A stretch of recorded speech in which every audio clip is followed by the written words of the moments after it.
So yeah, I think that you just have to look at the whole picture and just be like, has this person done me wrong? I think one of the most important things is just knowing, does this friend wants the best for me? Is this friend actually treat me how I treat her? And I think it's very important for me to feel like everything's being reciprocated. For a very long time in my friendships, I've always been giving more. Giving.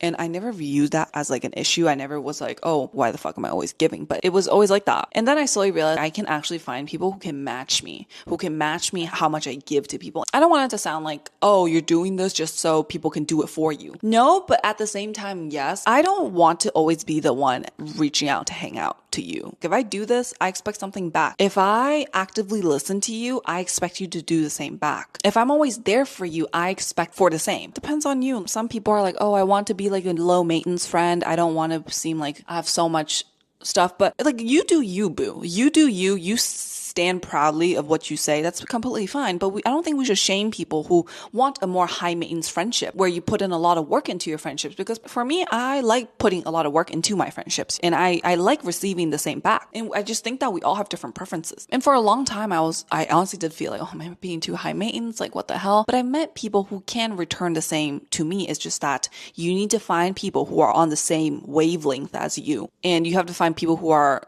at a similar life stage as you. And sometimes I'm not talking about age. Personally, for me, I feel like I do get along better with people who are older. That's just something I realized as time went on. And, it's just like when you're at the same life stage, there's more to connect. Friendships are connections at the end of the day. And it's easier to build that connection when you have something similar going on. I think I saw this one TikTok where they mentioned that something that's more valuable or like powerful than love is authenticity. To be able to be who you are truly. And that is something for me I really want to work on, like just to be authentically myself. And I know, like, especially online, like as much as I can. And that really does make me feel better about myself. That is something that I value when I see in other people. You know that they're not being like authentic or saying things just to get something out of you or to be manipulative. You know that they're just being authentically themselves just to be authentically themselves. And that is something I highly respect. And it just goes with age. Like when you get older and older, you just realize you can catch bullshit real fast. You're like, oh,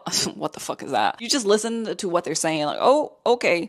Why did she say that now? And these are usually things that you can pick up on the first time you meet someone. You're like, okay, maybe you vibe with that, maybe you don't vibe with that. Yeah, and it's just how things are. And honestly, I'd much rather just be at home, laying in my bed, watching Netflix, because that's so much more entertaining than me standing here, being with you, and you not hearing shit I say. It's just every single conversation is geared towards you. There's no space for me in this conversation at all. And I think it's also a form of self-respect to realize that certain friendships aren't worth the time. I think having standards is very important. And it's also just being okay with being alone is also very important, because I think that when you're not okay with being alone, you deal with a lot more bullshit. It's always been like this. If you cannot provide value to my life, that sounds very transactional, but like, you know what I mean? Like if you're subtracting something from my life, aka my energy, all the time, you drain my energy after a hangout, that's probably a sign that we should not be friends. Because I have a lot of fun being by myself. Like, well, not all the time. It's just a certain default